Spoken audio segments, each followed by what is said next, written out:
Two stories here, both very similar but both very different at the same time. One is about a man who was shot in the back, who is now paralyzed. This man is accused of rape, of being up a woman, stealing her car keys. When police asked him to stop, he wouldn't. He turned his back to him and then reached in for a knife. Cops were forced to shoot him. This is Jacob Blake. Another story, this time of a cop who's just doing his duty. Say Michelosas, sorry if I butchered that name. He was shot in the head while out soaring for the riots and something. Someone just came up and shot him in the head. He's now paralyzed from the neck down. He can barely even speak. Two stories, both framed very differently. One is considered a terrorist because he worked for the police and served his community to protect and serve. He took that oath, and yet he's playing a terrorist, while a criminal who's on the streets is deemed a hero. How did we get here? This is not the only instance of this story taking place. There's another story, very similar in tone, but also very different. There was this one of a 17-year-old kid out there defending himself. He was asked, he's a lifeguard, he was asked by the property owner to defend the property. He was helping rioters with medical aid and all that stuff. He even tried to put out a fire. They chased him down and they tried to beat him up. He tried everything not to use his rifle, but it was no good, you know. They chased him down and they tried to beat him up. He had no choice but to fire his weapon, killing two people and injuring a third. Another man, an Antifa leftist, walks up and kills an innocent Trump supporter for no reason at all. The man who committed self-defense is considered a white national terrorist. With no evidence whatsoever, he is one, and with all evidence proving that he did defend himself, while the man who shot an innocent person in the street is deemed a hero and is deemed somebody who tried to stop a terrorist. Again, people who are on the right are people who are just out there doing their jobs, or just everyday people. Innocent people are being branded terrorists because they don't hold the right ideology, while people who commit violent hatred crimes are deemed as heroes in the media, in the press, and everywhere you see. How could this happen? How could this happen in American cities? Why are American cities burning to the ground? Because of an ideology that is destroying the very bravik and the very values that our American system holds. Why now are people turning their backs on the Constitution of the United States and freedom altogether? They will say that our institutions are all racist, that time is racist. Not even kidding. They think that time itself is racist. They think everything is racist because they want to take down the system. They want to replace the system with socialism. They want socialism in this country. And the minute they do this, millions will die. That's how it always happens. You know, I've been saying for a long time, things are getting crazy. I'm not sure if there's a turn back now. I think the ideological lines have been drawn. I think that whatever happens now is kind of inevitable. I don't believe that there is going to be a way back or a step back. I believe that things are going to get crazy. Come election time, I think this election is going to basically start the entire civil war. The reason I say that is because the Democrats are plainly cheating. They're doing everything they can to undermine this election. They're using mail-in voting, which they're sending ballots to people who have never even asked for them. people who have moved, people all of this, allowing for illegal votes to take place.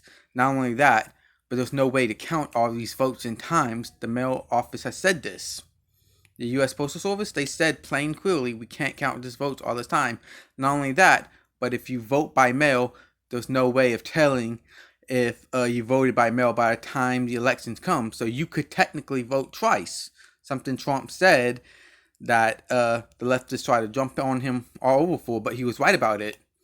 The U.S. Postal Office even confirmed this. There was no way to tell if that person voted before the election even takes place. This is a scary ideological minefield that that the left is playing, that the Democrats are trying to play. They're playing up these riots. They're playing up everything, and they're undermining the U.S. elections. Come election time, I bet you what's going to happen is this right here. Let's say Donald Trump wins the election that night, right? He wins that election. Everything's good. Donald Trump won. Suddenly, wait. All these mail-in votes haven't been counted yet. Suddenly, Joe Biden takes the win. Well, Donald Trump feels like they're fraud, which 100% probably is, because the voting register is inaccurate. Everybody knows this. It's a proven fact. So Donald Trump is going to draw in a lawsuit against Joe Biden. Now, Donald Trump is trying to steal the election from Joe Biden. Another lawsuit. This gets held up in court. The systems decide which one win, but the courts decide who's going to win, and the courts, depending on who is in charge of the judges, will say their own candidates won. Either Joe Biden or Donald Trump will undermine this court ruling due to ideological interference, and they will refuse to leave the White House, or they will demand the arrest of certain individuals. This happens all the time in third world countries. They have a dispute, and then one guy go ahead and decides that this person needs to be arrested. And this is how it always starts. How this is going to happen isn't going to be two sides of an army. No, it's going to start with one person coming in and demanding the arrest of a political leader on the other side. That political leader, in turn, will demand the arrest of someone else. Then everyone else has to follow suit. Which side to take after this? Who controls the media? Who controls the police? Who controls the radio? Who controls the schools? Who controls this? Who controls that? You get where I'm going here, right? Who controls all the resources? All this kind of stuff. That is what's important to remember. Once these institutions, the left has already got most of our institutions in this country. You don't believe me? Think about this. The CDC, the Center for Disease Control, right? The people that if you get sick, try to figure out what the sickness is so it won't spread to the entire country. Those people are now claiming racism is a national health problem. I'm not joking. The left has taken over every single institution. Just look at the schools right now. The schools are filled with socialist propaganda, from the colleges to the high school, to elementary schools, to the pre-Ks, to even the public libraries. You have drag queens reading gay stories to young kids as young as 3 or 4 years old. That's insane. We got a lot more insaneness coming this way.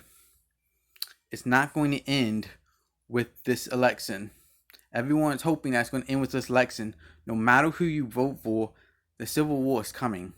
It may already be here. The ideological lines have been drawn. We got wars in the street happening, daily street battles happening all over this country, where two sides are just fighting in the street randomly. That's how civil wars start. They don't start with two people just firing weapons at each other. No, it starts with small bars all over the country. Look at the Ukraine. When their civil war started, there were no sides. There were no anything. It was just two people or two groups fighting for control of the government. Like I said, some people probably never even see a conflict. A lot of people will see conflict. It's mainly going to happen in the big cities and places like that. The countryside probably won't see that as much, but I think you'll probably experience somewhat of it. But this is how it's going to like happen for the most part. One day everything's going to be fine. Everything's going to be great. You know, you're out there, you're playing baseball. Are you going to see a movie? Are you going out to eat? Everything's fine. There's no signs of trouble anywhere. Then you fall asleep. You're going to wake up one morning and you're going to be in the middle